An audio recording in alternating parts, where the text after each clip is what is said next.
Se você é fã de verdade de Saint Seiya, prepara o coração, porque o que a Netflix fez foi um desrespeito completo com a obra original. Parece que pegaram a alma de Cavaleiros do Zodíaco, colocaram num jarro, sacudiram com gosto e jogaram fora. E pior, ainda disseram que era uma homenagem moderna, só que de homenagem isso aqui não tem nada não, meu amigo. Essa nova versão da Netflix conseguiu o impossível: unir os fãs das antigas e os mais novos num sentimento comum de pura revolta. É quase como se a armadura de ouro tivesse sido trocada por papel alumínio de padaria. Mas calma que hoje a gente vai abrir esse manual da vergonha alheia e mergulhar fundo nessa história, quer dizer, nesse anime, quer dizer, nisso aqui. Vamos falar sobre os erros, os absurdos, as mudanças bizarras e, bom, tentar entender por que essa versão virou motivo de piada entre os fãs e o quanto isso afetou o legado de uma franquia das mais amadas das histórias dos animes. Então já vai ajeitando sua armadura aí, porque hoje o golpe de realidade vai ser mais rápido que a velocidade da luz. Em 2019 a Netflix resolveu dar uma repaginada em Cavaleiros do Zodíaco. A ideia parecia nobre, apresentar essa obra clássica para uma nova geração. Só que no lugar da nostalgia épica que a gente esperava, veio um reboot em CG 3D que parecia mais um jogo de PlayStation 2 rodando sem textura. A série chamada de Saint Seiya Knight of the Zodiac era uma releitura da primeira saga, aquela do torneio galáctico e da luta contra os Cavaleiros de Prata e de Ouro. Só que tudo com um visual modernoso e uma computação gráfica, vozes novas e várias mudanças esquisitas no roteiro. A proposta era clara: trazer o clássico para tempos atuais. Era deixar tudo mais inclusível, acessível e com mais ação, o estilo blockbuster americano. Só que esqueceram de um detalhe, meu amigo: manter a alma da obra original, só isso. E aí, meu parceiro, foi só ladeira abaixo. Já no primeiro episódio dava pra sentir que alguma coisa tava errada, tipo quando você morde um pastel e percebe que esqueceram o recheio. E conforme os episódios iam passando, a gente percebia, não era só a estética que tava diferente, as mudanças absurdas nos personagens. Agora sim a gente entra na parte que fez até um mestre ancião sair correndo pelas montanhas de Rosan: as mudanças. E a mais polêmica, e aqui explodiu a internet na época, foi a decisão de transformar o Shun de Andrômeda em mulher. Sim, aquele mesmo Shun que sempre foi conhecido por sua sensibilidade e coragem e quebrou estereótipos numa época em que isso era praticamente inédito no shonen. Em vez de valorizar isso, a Netflix simplesmente disse: bom, vamos mudar o gênero dele pra representar melhor o público feminino. Boa ideia, Netflix. Aliás, pra melhor dizer, essas mudanças não foram feitas pela Netflix de fato. Ela apenas comprou os direitos de distribuição internacional e colocou o selo de Netflix original. E convenhamos, né, até aí tudo bem, os caras querem grana. Para isso tem estúdios de animação e os roteiristas que fazem essas mudanças. A produção do roteiro e decisões criativas foram feitas pelo estúdio japonês Toei Animation. Claro, né, a nossa amiguinha Toei.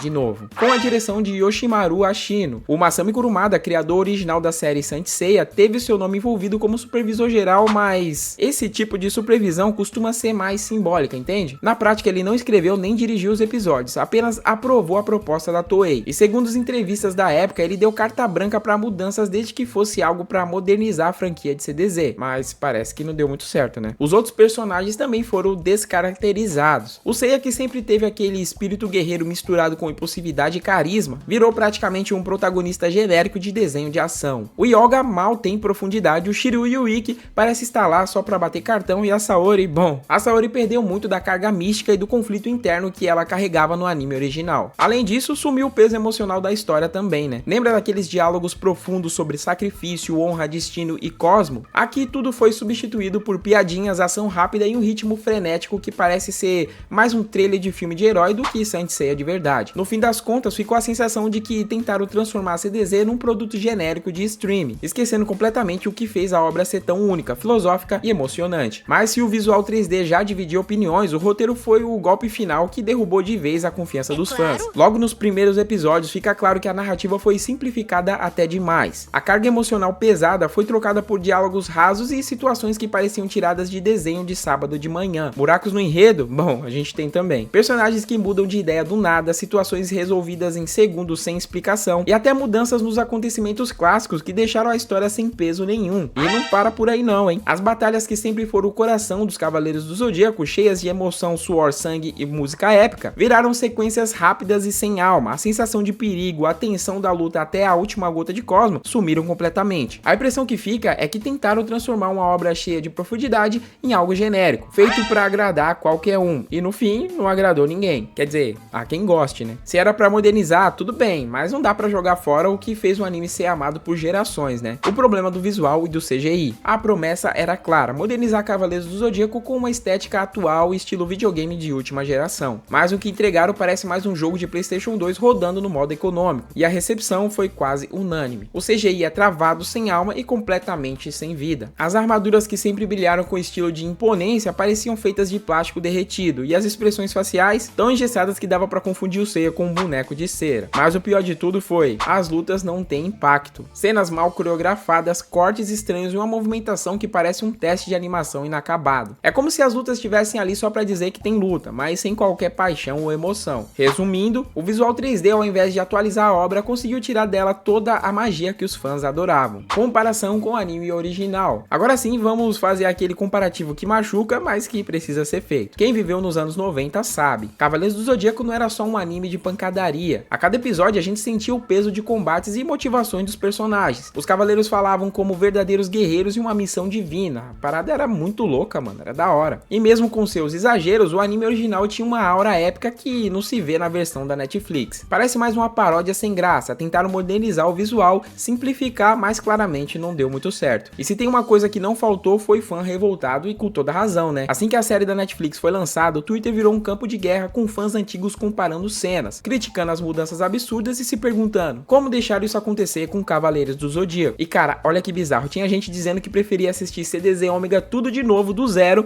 do que assistir essa série da Netflix. Calma, calma, fã de Ômega, é só uma brincadeirinha. Ou será que não? Até quem não era fã da série original percebeu que algo ali não tava muito certo, mano. A decepção foi tão grande que mesmo entre o público mais jovem, que teoricamente era o alvo da adaptação, a recepção foi muito morna, pra não dizer gelada. E aí, somando crítica negativa com fandom furioso, já dá pra imaginar o que aconteceu, né? Depois de tantas críticas negativas, não demorou muito pra Netflix perceber que já tinha entrado numa fria. A segunda parte até foi lançada, mas, bom, passou batido. Sem divulgação, sem repercussão e pior, sem o hype de qualquer novo projeto de Cavaleiros do Zodíaco merecia, a série foi silenciosamente engavetada, sem qualquer anúncio oficial de cancelamento, mas também sem sinal de continuação até nos dias de hoje. Ou seja, ficou no limbo. Ficou claro que a própria Netflix perdeu o interesse, nenhum esforço para tentar reconquistar o público, ajustar os erros ou até propor uma nova abordagem. E para completar, enquanto o remake em 3D era abandonado, outros projetos mais fiéis ao anime clássico, como o mangá de Next Dimension ou dublagens remasterizadas, nunca receberam o mesmo investimento. Em resumo, mais uma oportunidade de ouro foi desperdiçada. Se tem uma coisa que ficou clara depois desse desastre é: Cavaleiros do Zodíaco merece respeito. Não estamos falando de qualquer anime não, mano. Estamos falando de uma das maiores lendas da cultura pop japonesa, que marcou geração com seu estilo épico, suas mensagens sobre amizade e superação e sacrifício. O problema nunca foi atualizar a obra, o problema é desfigurar o que ela representava. Não é sobre fazer um novo visual ou mudar o ritmo, é sobre preservar a alma da história, e nisso o remake da Netflix falhou miseravelmente. A boa notícia é que os fãs ainda estão aqui, apaixonados, exigentes e atentos, e por isso deixo a pergunta no ar: será que ainda dá tempo de um reboot digno, fiel às origens, que honre o legado dos cavaleiros, ou já passou da hora de deixar Saint Seiya no limbo igual o Yu Yu Hakusho, por exemplo, sem mais cicatrizes? Comenta aí embaixo o que você acha. Se você concorda que a Netflix errou feio com essa adaptação, já deixa o like e compartilha com seus amigos fãs de Cavaleiros do Zodíaco. Ah, e se inscreve aqui no canal porque vem muito mais conteúdo nostálgico por aqui. Aproveita e segue a gente lá no Instagram, deixa uma mensagem no direct que você recebe um salve aqui no próximo vídeo, fechou? No mais, tamo junto, obrigado por ter assistido o vídeo até aqui, até o próximo vídeo, fui, tchau!